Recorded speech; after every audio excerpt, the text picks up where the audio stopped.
what I wanted to get to within that are just a string of cases, especially recently, where we found that the police are not on the side of protecting women, and the tech No. companies are not on the side of protecting women. In fact, the opposite. And so, whenever you see this, is basically the whole point of this video, because a lot of times, like, we're preaching the converted, but I want to give useful information out there. So, whenever you see people saying, no, we need police officers because who's going to protect against, you know, who's going to protect women against all of the dangers out there in society, like sexual violence or, you know, even dangers from police? Who is going to protect them but police themselves? And the answer is not police. So, going into a little bit of the story again from NPR. This was making the rounds this week. Nebraska cops were basically using Facebook messages to investigate an alleged illegal abortion.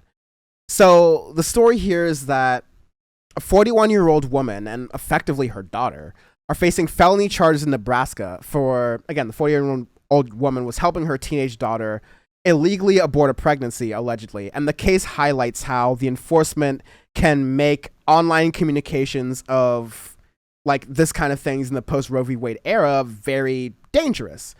So the timing of this is what I kind of want to focus on. Police in Norfolk, Nebraska had been investigating the woman, Jessica Burgess, and her daughter, Celeste Burgess, for allegedly mishandling the fetal remains of what they told police was Celeste's stillbirth in late April. Late April is before the decision that ultimately struck down Roe v. Wade came into effect.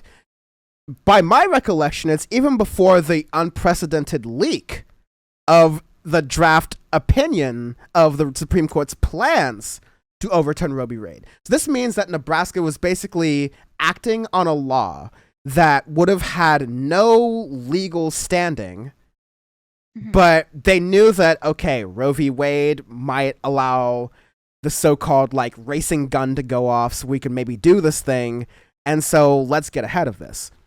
So, in mid-June, police sent a warrant to Facebook requesting the Burgesses' private messages.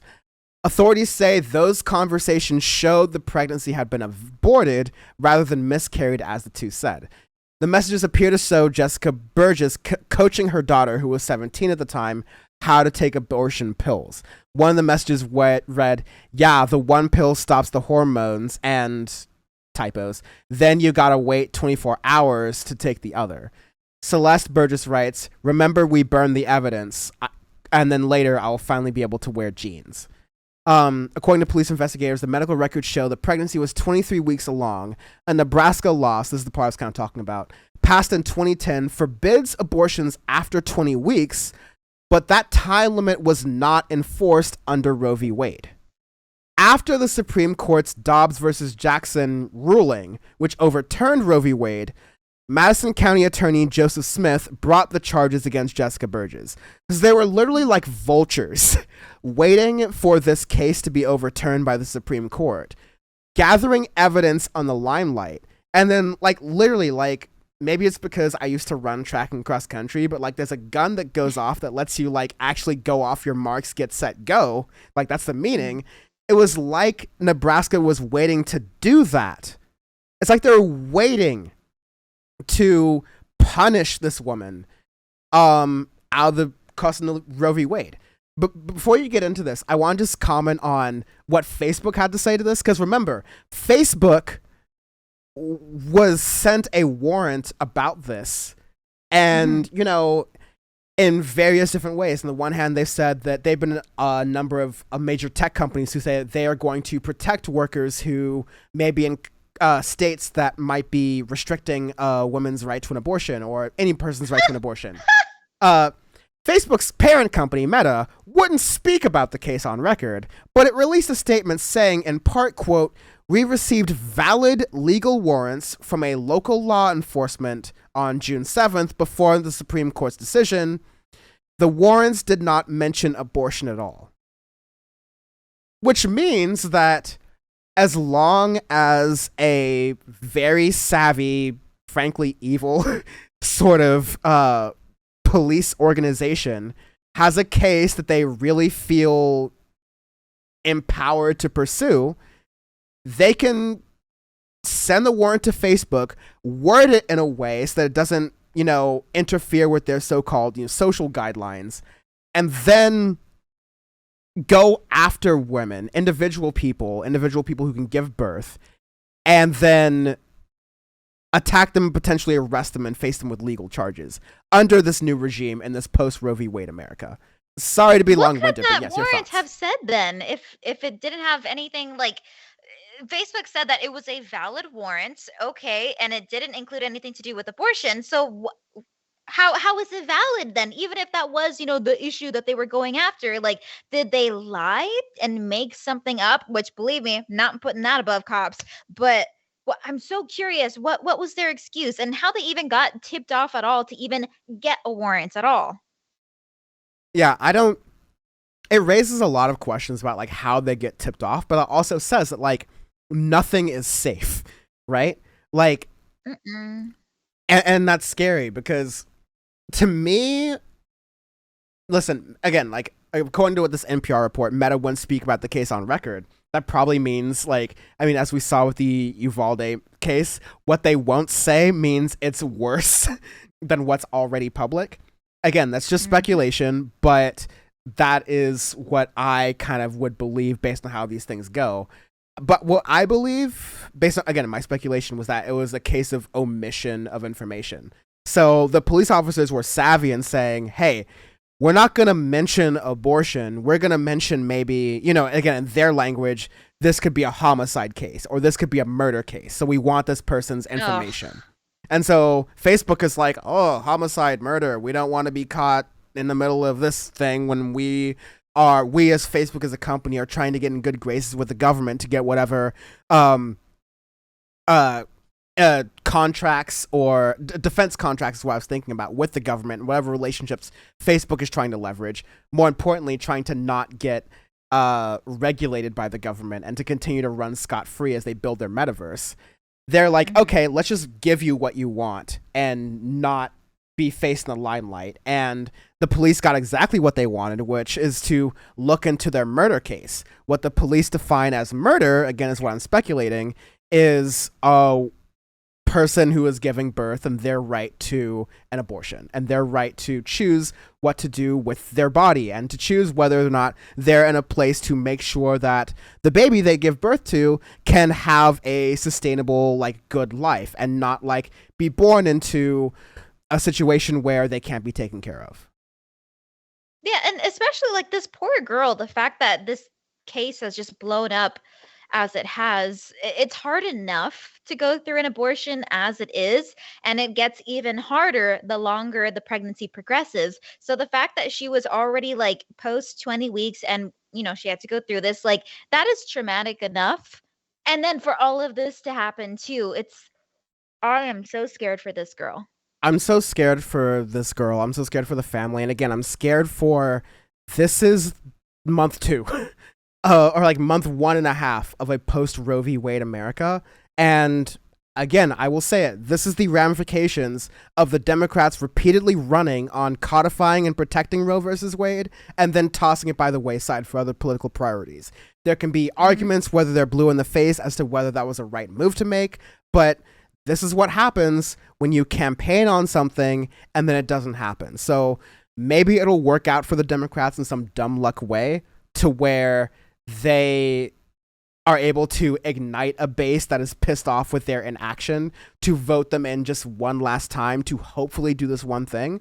But if the Democrats have any semblance of power, whether it's in the Senate or whether it's in the House, whatever bully pulpit they're able to make from this midterm election, if it is because of the Roe v. Wade decision, they need to do a return on investment on making sure Roe v. Wade is codified, or at least fight for it. At least show they're fighting for it and show the people who won't fight for it, because that is an important thing now more than ever, I think.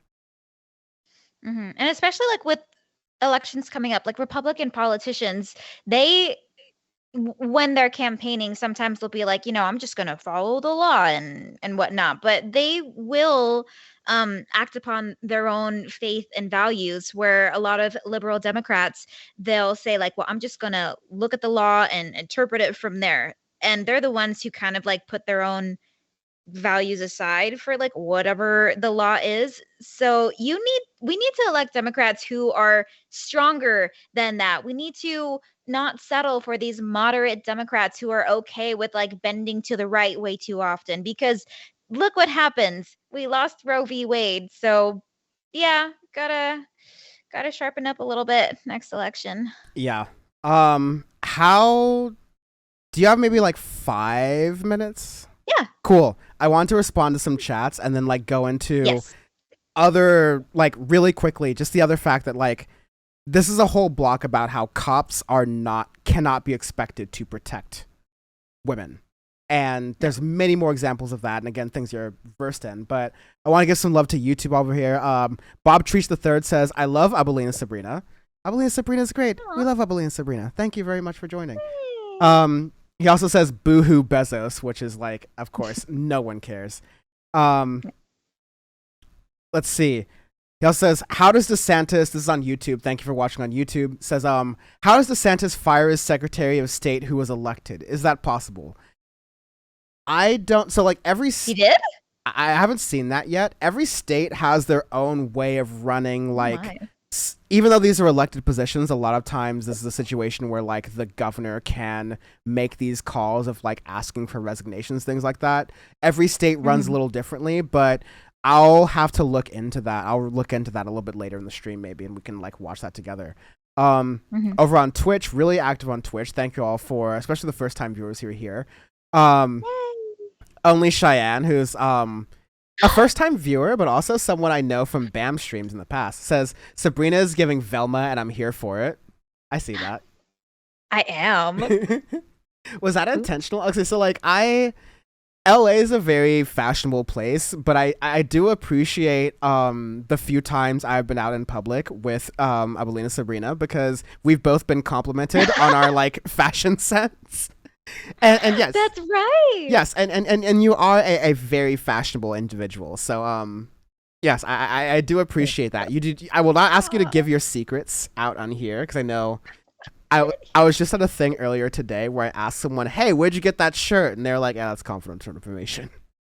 So Oh yeah. some people in LA are very much about that with their fashion, but no, we love the Velma vibes here. There's a H&M. H&M. We love our fast fashion, except when we don't. And also, this is like ASOS, so I'm not above it either. So let's see. There is a lot here. Dafrak says, "Forced pumping, you say?" I see there's an innuendo there, and I will not touch it. There's a conversation going on here about. I'm trying to find it. I'm still such a noob to Twitch, but let me get back. I don't know. Some Dafrak says worst case is DeSantis versus Harris, which I absolutely agree. That would be that's hell Oh, world. that is hell world. No. Harris, did she even get any delegates the first time around? No. No. No. So she shouldn't. Oh god, didn't even put that energy out there. Yeah. Yeah, I don't want to. I want to get really biz fast while you're here. Yeah. So this kind of sent me on a tangent, and also reminded me, like, I was watching a video you made recently about cases where police officers were found just like, again, there's this, I mean, like, for leftists, and I think a lot of women who have been in these situations, it's an absolutely ridiculous case or a logical like idea that the police are out there to protect women. But there are people who honestly believe that this is a case, and so I felt like this would be a good opportunity to go through a couple of instances to debunk that.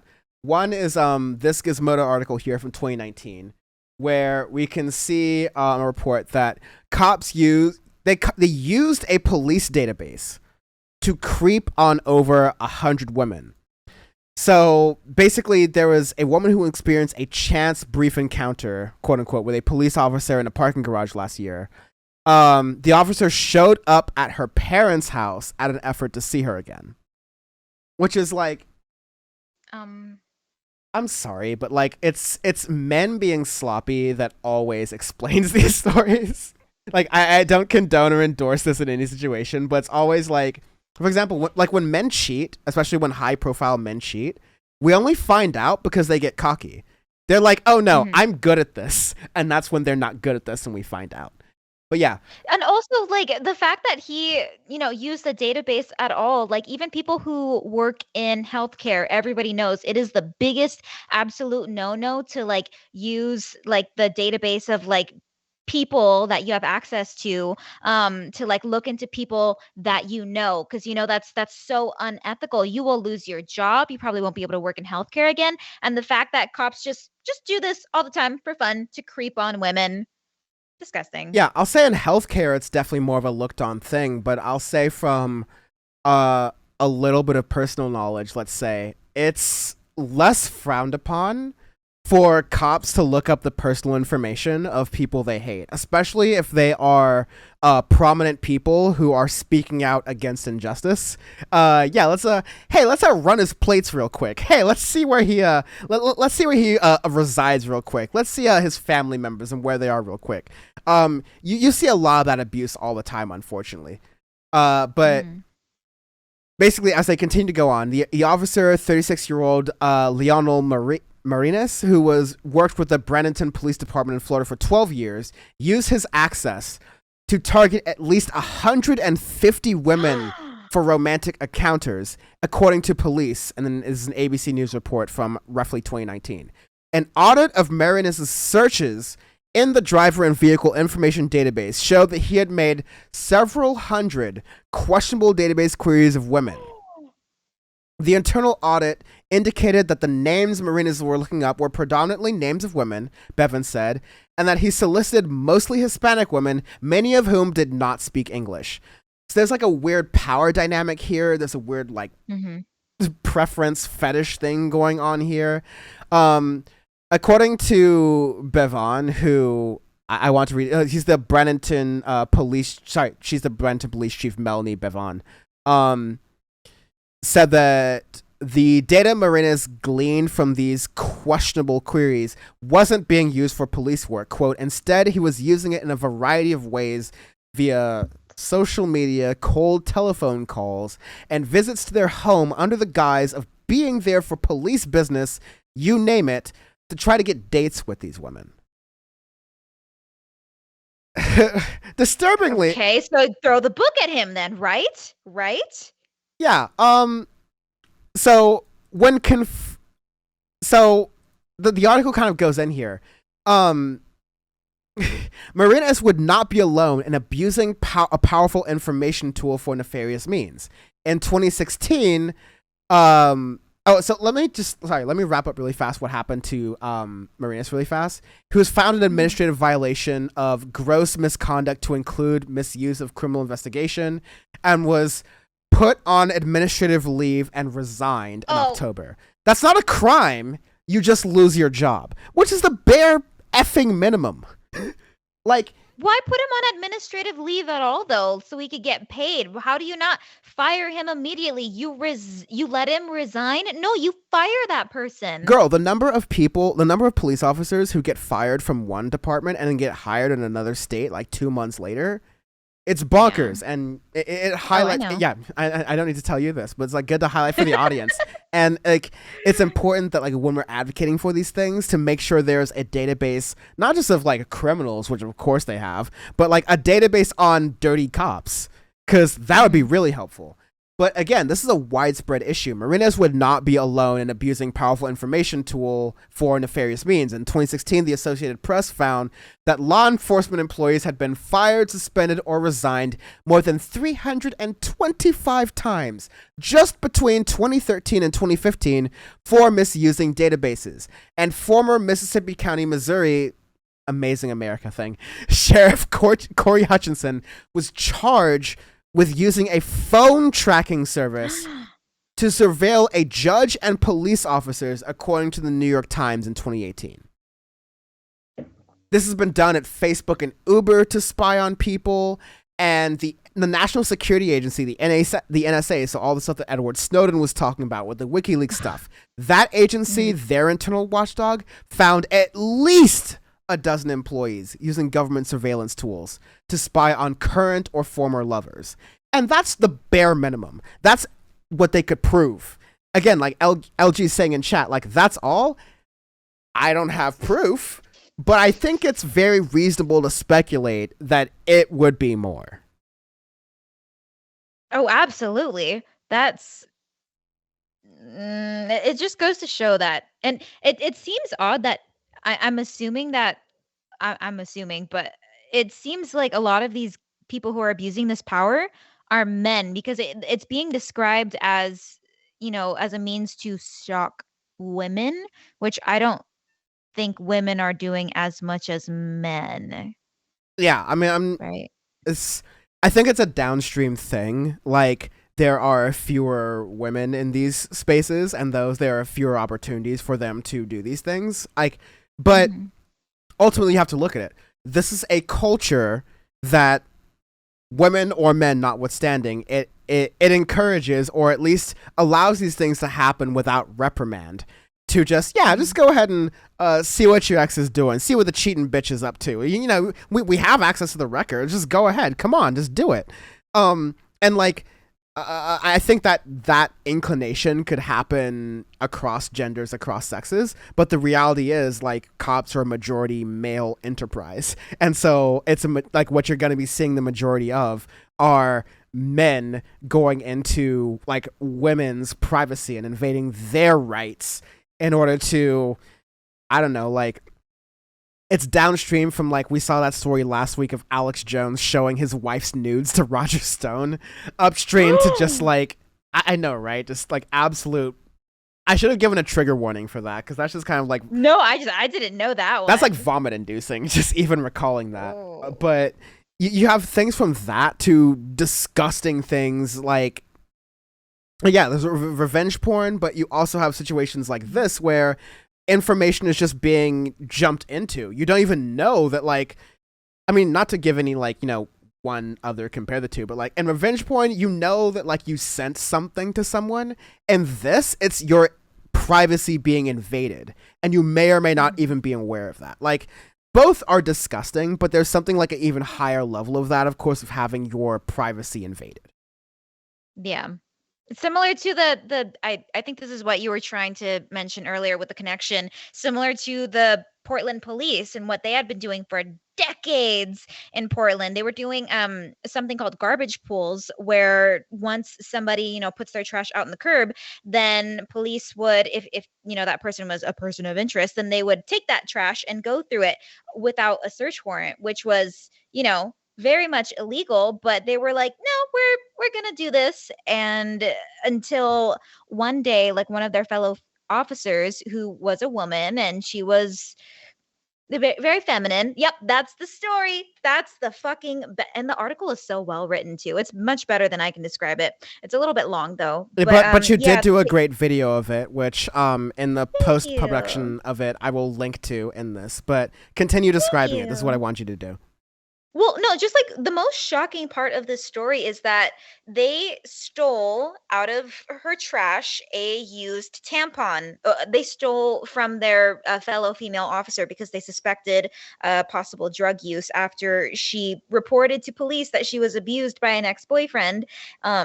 And they're like, okay, we'll arrest him. But also we found meth in his pocket, so we're gonna expand this investigation to her. And anyway, they swiped her trash without her knowledge, drug tested her used tampon, not only for blood drug test in there, but they also tested it for semen. Why? What the why? So just very, very stupid overall. And she had been fighting that for a while. And yeah, just all of everybody around her failed her. The chief of police, the DA, the mayor, who's also a woman, so that's disappointing. But we're like, no, yeah, police can do this. The only folks who didn't fail her were the reporters at Willamette Week, because they did a thing. Would you go into that, please? Oh my gosh. Oh, so I also just want to say, apparently I had been pronouncing the name of this newspaper wrong for my entire video, and they're like, it's Willamette. Willamette, which fine guys, if you're from Portland and you're hearing this, I'm sorry, it's Willamette. But yeah, Chris Lydgate and Nick Budwick of the Willamette Week, they decided to swipe the trash then of the DA, of the chief of police, and the mayor, and publish it all in the paper. Like, what did they find in each person's So trash? And they were really livid. fast for the audience. Like, I don't mean to Yeah. spoil your video, but like, I want to make sure they get this. Like, the police were found of invading people's privacy, specifically a woman, going so far as testing the tampon of this woman in their trash for drugs and semen, going like, listen, it's trash, it's on the public street, that's fair game. We can do that. Mm-hmm. And so, like, this situation was going on. It seemed ridiculous. And so the local newspaper, this is why local newspapers rock. This is why it sucks that, like, Jeff Bezos replaced them with dumbass VR experiments. But, like, they're like, all right, bet. All the way back in 2002, they're like, we're going to go by all of the top officials in this city, and we're going to see on their garbage day what's on the street. And whatever's on the street, based on their standard, is fair game. And so, like, Yep. I'll stop you there because I really want to encourage people to go to your video to find out what they found, because I think it's really funny. But the overall thing that we want to take away from is that maybe you're a leftist watching this, maybe there's the outside chance you're not, but the point is people are going to try to convince you that police officers are there to ultimately protect women and protect the interests of people, protect the afflicted. And listen, like, I went to school with people who weren't that, politically inclined, who eventually went off to become police officers. And some of them engaged with my content from time to time. And I believe that they are largely misguided, but I think they're good people deep down. That is to say, there's a police system that continually allows these things to happen. So much so that there are constantly news articles and instances and moments where this is happening. So even if there are a couple of good police officers that what you need to do and communicate is that this system currently gives people the impunity to believe that they can act without any kind of accountability. The same people who believe that Donald Trump has the right to take classified documents out of the White House and keep them in his cupboard as his vacation home are the same kind of people who believe that police officers should have the right to look into their ex's text messages to see if she was a cheating bitch or not. Like, it's not just a police state, it is a toxic misogynistic culture, and you have to understand that both of those exist within each other to understand how leftism fucking works, because too often people see one and not the other, and they need to see both, but also to understand that, like, yes, a cab in that sense, all cops are bastards in the sense that this is a system that continually allows bullshit like this to happen. Absolutely. I mean, just also for anybody who also doesn't already know this, but just even Google 40% cops. I'm sure you know this statistic, Dan, that 40% of cops just reported are domestic abusers to their wives. And that's just reported because there is this kind of sexist camaraderie in the police system. I don't know if it's going to go away anytime soon. You hear defund the police, that's an option. But here's the thing, Dan, if we defund the police, if I get assaulted, who am I going to call? And then who's going to show up 4 hours later, not believe me, and shoot my dog? Oh God. Yeah, that's a very vital resource that I personally like. Listen, when I pay taxes every single year, I'm specifically adding like a note onto my taxes. Similarly, like you add like a note onto your tip, like, please shoot Abelina's dog, because this is what my taxes are going towards. Not Eva. Not Eva. No, of course. No, but thank you for staying way longer than you needed to on this. It was so fun. Abelina Sabrina, tell folks where they can find you. In addition to on Good Morning Bad News on TikTok, on your recent and future videos. Yay! Well, thank you so much for having me, Dan. This was so much fun. I love being on the Power Report. You can find me on all socials at Abelina Sabrina. So youtube.com, Abelina Sabrina, twitch.tv/Abelina Sabrina, Abelina Sabrina everywhere. And with that, it's time for me to get ready for bed because this is my bedtime. God bless. I at best case scenario, I'm going to bed at like 1 a.m. tonight, so I'm happy for you. Listen, I wake up and I go to bed with the sun, and that is my schedule. I am basically a farmer without a farm. I'm fine with that. But Tell Eva I said good night. I'll give her your regards. Bye, Dan. Bye, everybody. Bye. Thank you.